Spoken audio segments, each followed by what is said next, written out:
Today we're going to talk about HOA horror stories, or just the issues and the drama going on with HOAs. Sometimes HOAs can be fantastic.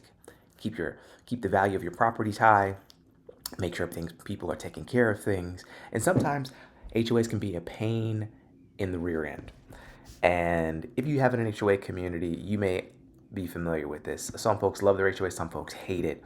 And a lot of HOAs nowadays, I believe, are abusing power, really getting on people's nerves. And today we're going to look at some clips here with people discussing and sharing their HOA stories, and just simply see what we can deduce and get from it. Stay tuned. Today, HOA horror stories and nightmares. With my HOA, I just feel like I'm getting picked on, and it's like, leave me alone. So, I wanted an HOA when we moved into our house. I wanted to build in an HOA. I believe in an HOA, like all that crap. We pay high property taxes because we like the parks and the trails and all that shit. We even dropped like a bedroom and a bathroom in our house so that we could have a bigger backyard, okay? So like all this. So we did phase 1 in 2022 in November when Sean was still here. We used the same contractor, he was amazing. And then after Sean passed last year, we decided to start, I wanted to get the backyard done for the kids. This was like all weeds, right? The concrete was done, but the weeds were still there. So we used the same contractor. My husband liked him and he liked my husband, and it was the same plans we had. And he came out last summer and finished the backyard. So Silas is out here all day, every day. And then my HOA was like, hey, you guys are getting fined for not completing your backyard. And we were like, oh, it's done. So I sent them a picture of the backyard, and it's been hell since then. Like, they've turned over, I think this is the 5th person handling like our violation. I've even CC'd my contractor. They want paint chip numbers. They want manufacturer codes for this. They want to know the manufacturer code for the turf. They want to know what kind of rock that we put out there. So, in my opinion, that's ridiculous. It's one thing for your HOA to want you to maintain a certain level of aesthetic for your backyard and your front yard. In my opinion, your backyard is your own business, and I think that's a whole nother conversation. But for them to want product numbers and to know what type of paint, rocks, finishing that you're using I think it's ridiculous. This woman is obviously like, you can sense her emotions. She's distraught, like she's being picked on, was the words that she used. And for you to go through the process of fixing something, not only because you want to do it, but you send your HOA the proof that you've done it. I've mowed my grass, I've painted this, I fixed this. They change, and there's a miscommunication on their part. They don't have their ducks in a row, and now you're getting penalized with persistent letters and fines because they don't have their ducks in a row. That's super frustrating. So it's something to keep in mind. If you're going to be a part of an HOA, most HOAs, again, are decent. Again, these are a handful of clips that are some of the worst case scenarios, the most irritating scenarios, right? So number one, avoid an HOA altogether. Avoid homes and communities with HOAs altogether. But two, kind of be prepared to kind of have a pestering. It's almost like a fly. It just keeps flying around your head and you want to get rid of it. And it just keeps on pestering you, right? But these folks in HOAs, I mean, I think they need to find a hobby. If you can't run an HOA, which is essentially like a business, there's some systems and processes in place to handle and take care of things, but some folks do the work, go through the process, and you don't communicate, I mean, that's on you. Don't put these folks through the ringer and threaten them with fines in their homes because you don't have your ducks in a row, right? Or don't even bother to check or ask questions. This woman is obviously frustrated and distraught because she's gone through the entire process that her HOA has asked her to go through. She's done it. She sent proof. And now because they don't have their ducks in a row, now she has to suffer with time, energy, and effort. the bank and buy 4 at a time because I don't have a checkbook. So I was like, can I send cash? Can I Venmo? They're like, nope. So I had to do like bill pay with my bank. I sent them $125, and in the past 3 months, we thought we were at the end of all this. And my contractor was great. He sent them information about what that's made of, what the rock, what plants are here, everything. I get an email from this new person like last week on the 15th, and she's like, hi, I'm starting over with your case. I just got your check. Can you send us like the beginning application that I sent like 4 months ago? And I'm like, I can't. I'm not. No, heck no. So this is what I'm talking about. Months go by, you think things are all good, and now your HOA, whether it's a new person, lack of training, lack of responsibility, they're putting you through the ringer. And this is ridiculous. So something to keep in mind is that not every HOA is created equal. Do your due diligence. Ask the community before you move into an HOA community, right? Are they organized? Because this community obviously is not. There's the fact that there's a whole bunch of turnover is a red flag in and of itself, in my opinion. But when you start asking folks for paint number and sod number and product number, that gets a little ridiculous, right? I get maintaining the aesthetic, but when you start getting that specific, it seems like an abuse of power. I live in an HOA, and I got another HOA horror story for you. So I recently just had my driveway extended, like yesterday. It took a month, actually over a month, to get approved because I kept getting rejected, but I finally figured out what the rules were. That was on me. And I got my driveway extended per the parameters of the HOA guidelines, which is it can only be extended 3 feet on either side from the existing driveway.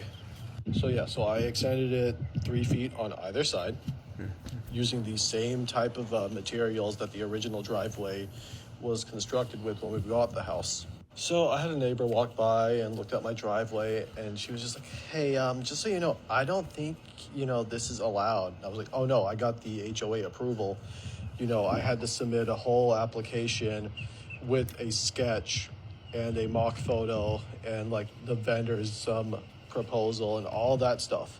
It's like, yeah, but it looks too big. And they said the only rule was I can only be 3 feet on either side of the existing driveway. That's my extension zone. And I cannot go to the sidewalk. I have to stop before the sidewalk. So I'm well within that.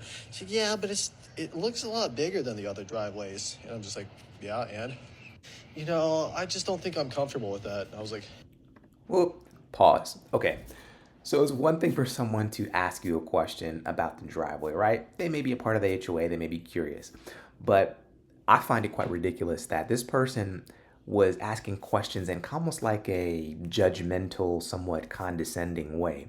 And when you start talking about, I don't think it's right or I don't like it, now you're starting to step into abuse of power. Like, who are you? You need to find a hobby.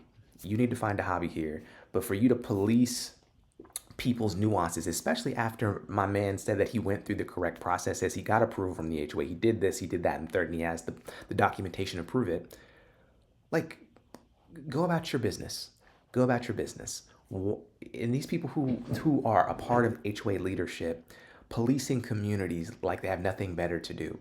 It's extreme in most cases. There's one thing to talk to somebody who is completely out of line, overgrown grass, old car sitting in the driveway, doing something completely left. But for somebody to extend a driveway, have gone to the proper channels to do so, has stated that to you, and then you're like, I don't really feel it or like it. Like, this is not your house. Don't look at it. This is not your house. Like, what difference does it make? So I think the part that, in my opinion, is a little ridiculous is the folks that are part of HOA leadership abusing their power, thinking that because they're on the board, they have the right to exercise this amount of power that they have to put you through the ringer, to stress you out, to harass you about what you decide to do on your property, even after you've gone through the proper channels to get things done. ma'am, you're not even on the HOA board. Yeah, but they're going to be hearing from me. And I was like, dear freaking God. So I'm going to make it my mission to make sure this woman never gets any position of authority on the HOA board as long as we live here. But this woman, whenever she walks around the neighborhood, I guess inspecting her fellow neighbors, making sure they're following the rules, she takes her really loud, obnoxious little dog. Like, it's a Chihuahua, which is like my least favorite breed. To each their own, you know, like I have no problem with people owning dogs.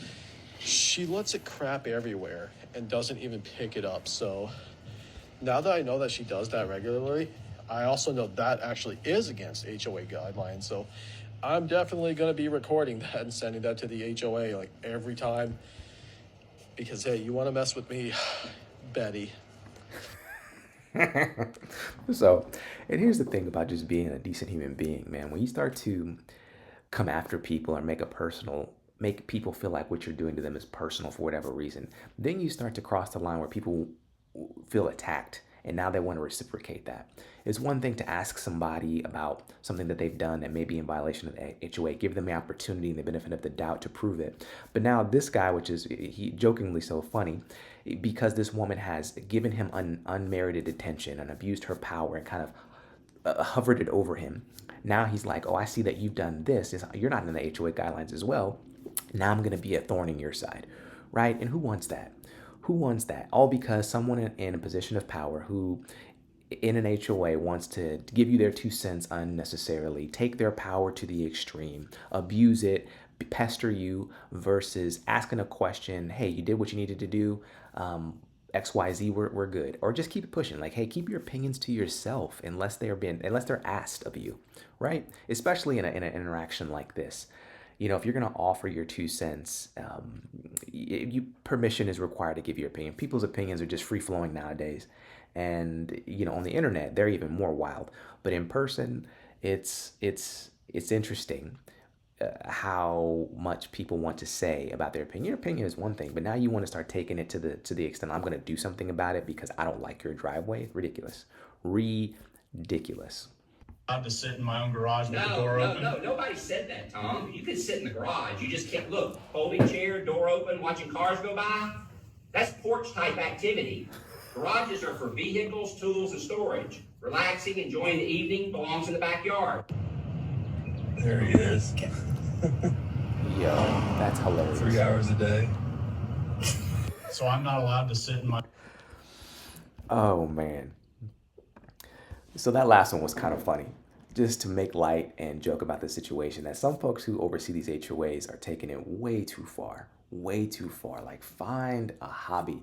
This man sitting in his garage, looking at people, enjoying the view. They're talking about he can't do it because it's porch-like activity, it's porch activity. This man is in his garage and let him be. But this last clip was kind of a funny joke about how extreme some of these HOA communities and leaders can be when they just don't like what you're doing, which is kind of ridiculous. So with that being said, let me know you guys' thoughts in the comments. I know not every HOA is terrible. Not every HOA is scary. But if you are going to buy a home in a community with an HOA, make sure to talk to the community. Make sure to understand what you're getting into. Make sure to read the bylaws and understand what's allowed and what's not allowed. Because there's nothing worse than buying into a community and you can't do what you want, or you have a constant thorn in your side for something that is benign or that you've gotten approval for. So again, let me know in the comments. Thank you guys for watching. If you guys are looking for a real estate professional in your area, I've got your back. Scan the QR code here and someone from my team will get back to you. I'd love to connect you with a professional and vetted real estate agent in your area, whether that's in Georgia or otherwise. I got your back. Happy to connect you with a professional that has experience and that'll take great care of you. If you're in the market, I am happy to make that connection. And if that is you, scan the QR code or click the link in the bio, and I'm happy to make that connection for you. Thank you guys all so much for watching this video, and I'll catch you all in the next one. Take care.